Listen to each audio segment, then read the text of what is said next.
Olá, amigos do programa Patriotas em Ação. Bem-vindos à CSC TV, a TV na web feita para você. Hoje estamos recebendo aqui em nossos estúdios Dr. Fábio Sanches, especialista em Direito de Administração. Dr. Fábio, bem-vindo aos nossos estúdios.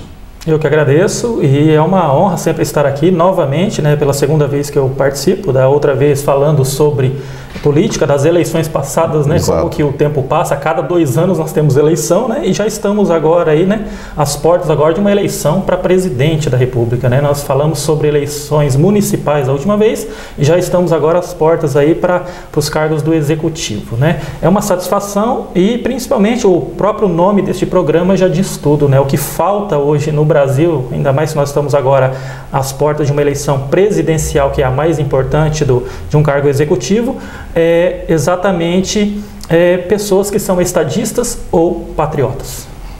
Obrigado por colocar assim o nosso programa, como patriotas em ação que realmente somos.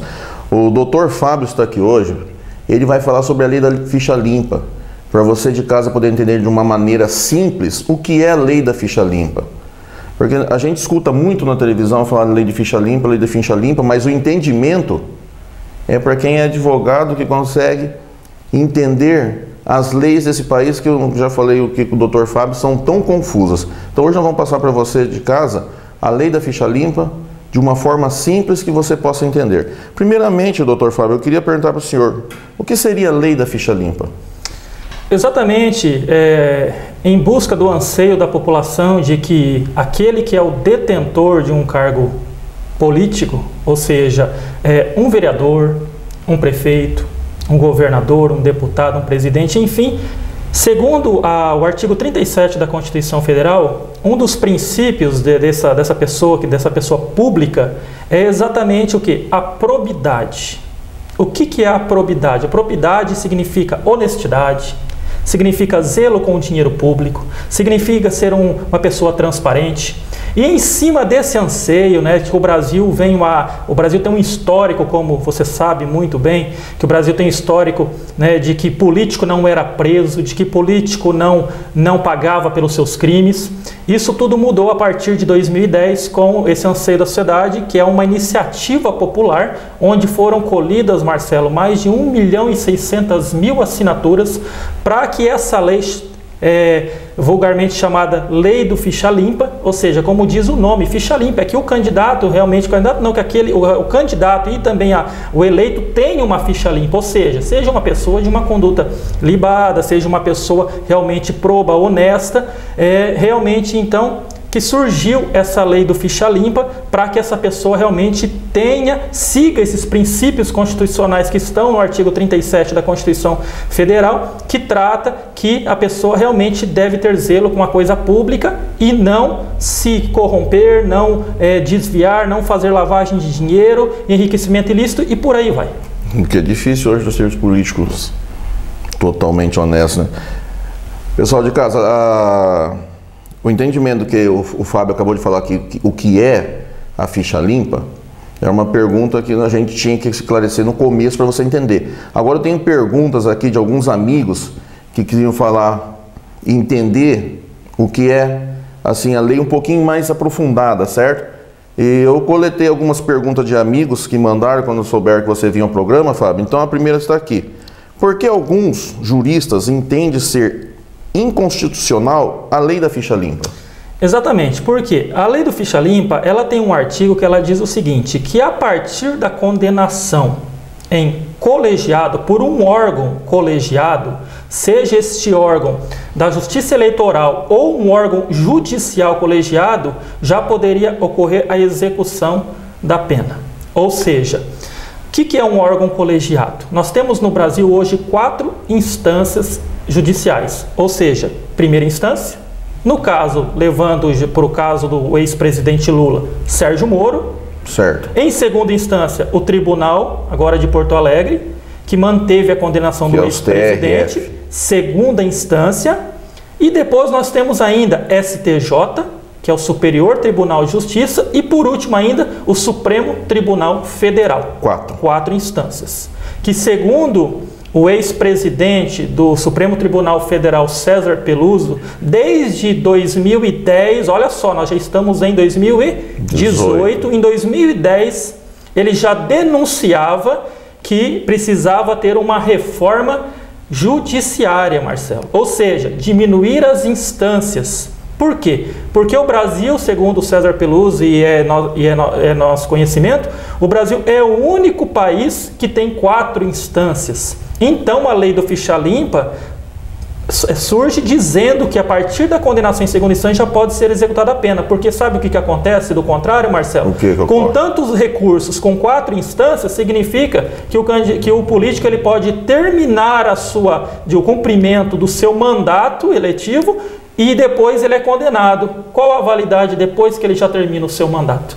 Então, segundo esse entendimento, precisa-se reduzir as instâncias de julgamento, tá? E segundo esse entendimento também deste ex-ministro, e que realmente isso é notório, precisa de ser diminuído, porque nos Estados Unidos são 2 instâncias, em outros países também, na grande maioria são 2 instâncias máximas. Nos Estados Unidos, por exemplo, às vezes dura apenas um ano, 6 meses a primeira instância, 6 meses a segunda. No Brasil, em um ano, Marcelo, você muitas vezes não chega no meio nem de um julgamento em primeira instância.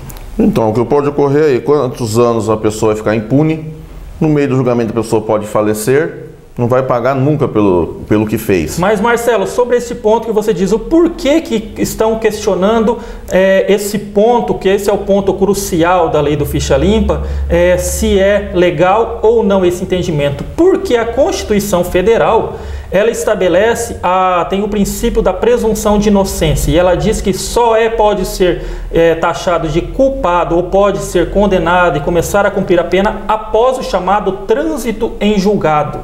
O que é o trânsito em julgado? O trânsito em julgado significa após que não cabe mais recurso nem mesmo para o STF. Só que a lei do ficha limpa diz em segunda instância.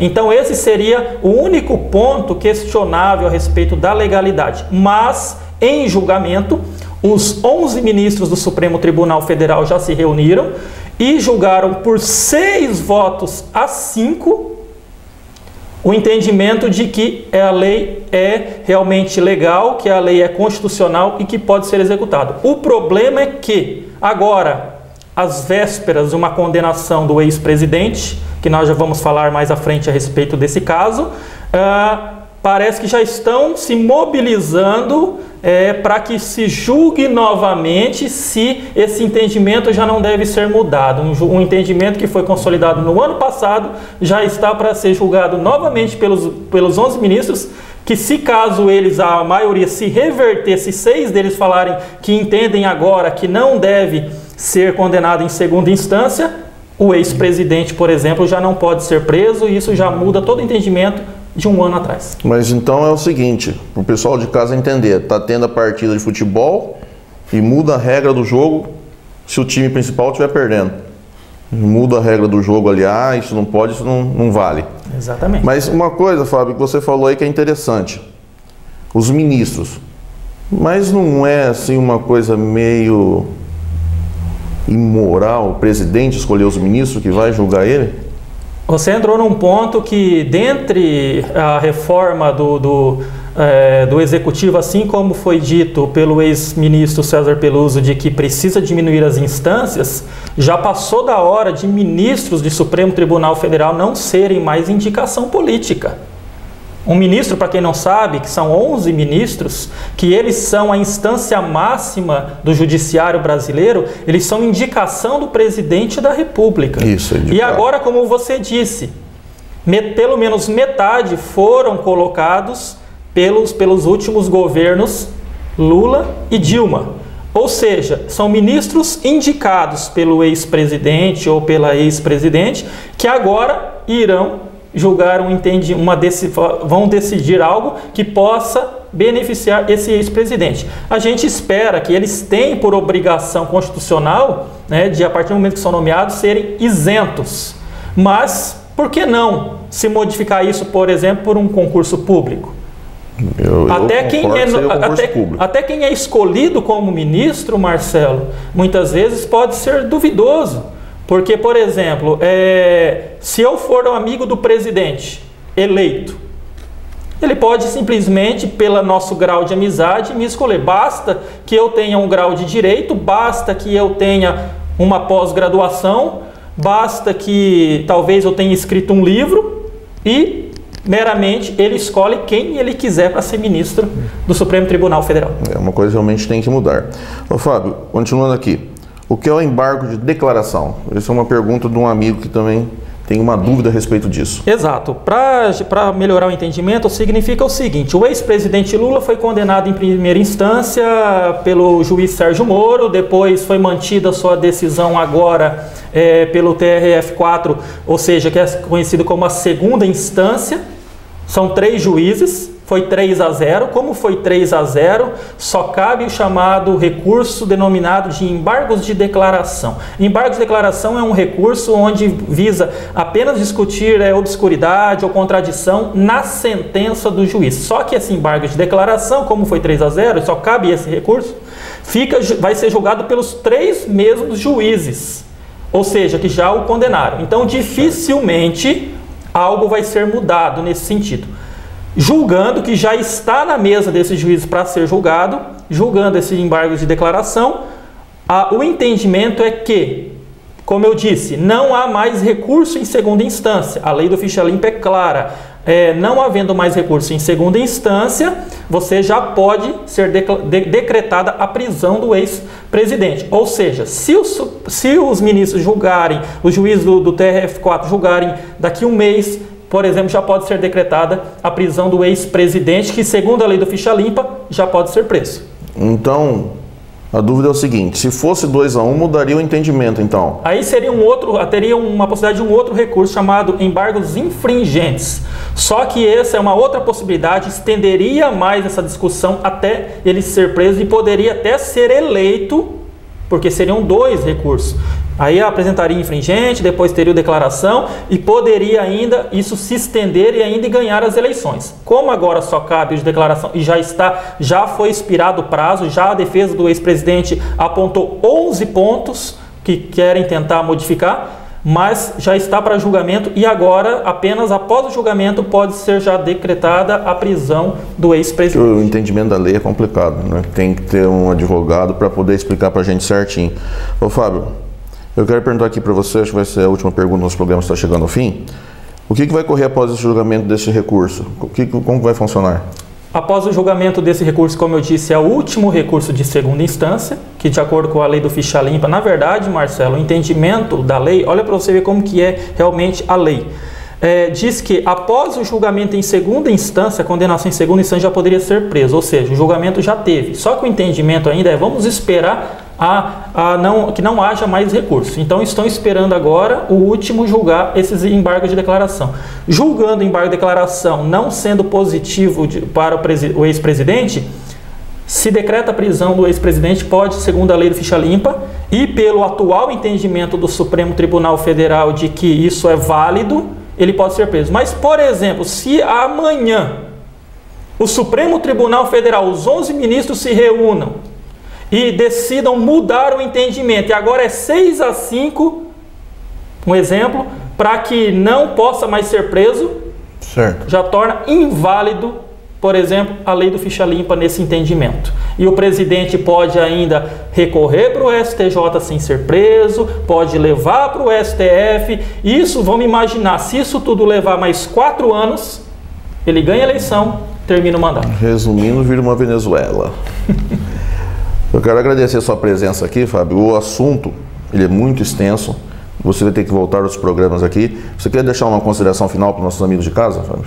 Consideração final é que esse ano de eleição, né, que vocês escolham, eu não posso aqui, quem sou eu para dizer votem em A, votem em B, até porque até para nós é difícil hoje diante da realidade brasileira. O que nós temos que termos como norte temos que votar em um que for ficha limpa. Nós estamos falando aqui em lei de ficha limpa, nós temos que votar naquele, seja para vereador, para prefeito, para governador, para presidente, principalmente para presidente. né? Porque o presidente está relacionado diretamente com os estados, com os municípios, né? Nós dependemos de recursos do estado, recursos do governo federal. Então, principalmente para o presidente, nós temos que analisar a ficha, como diz Marcelo, ficha limpa, né? Eu não posso votar em alguém que não tenha ficha limpa. Então, o que eu digo é isso. E a respeito, para terminar a questão do ex-presidente Lula, nós estamos aí em cima de provas, né, Marcelo? E apenas, só outro fato que eu devo dizer aqui, o ex-presidente responde a pelo menos mais 6 processos, que ainda que ele venha se isentar desse, pode acontecer de ganhar a eleição também e ser condenado, porque ele já está sendo condenado em pelo menos mais 3 processos. Ok, quero agradecer sua presença, Fábio. Volte sempre ao programa, já está convidado. Pessoal de casa, espero que tenha sido esclarecido as dúvidas sobre a lei da ficha limpa. Um abraço e até o próximo programa.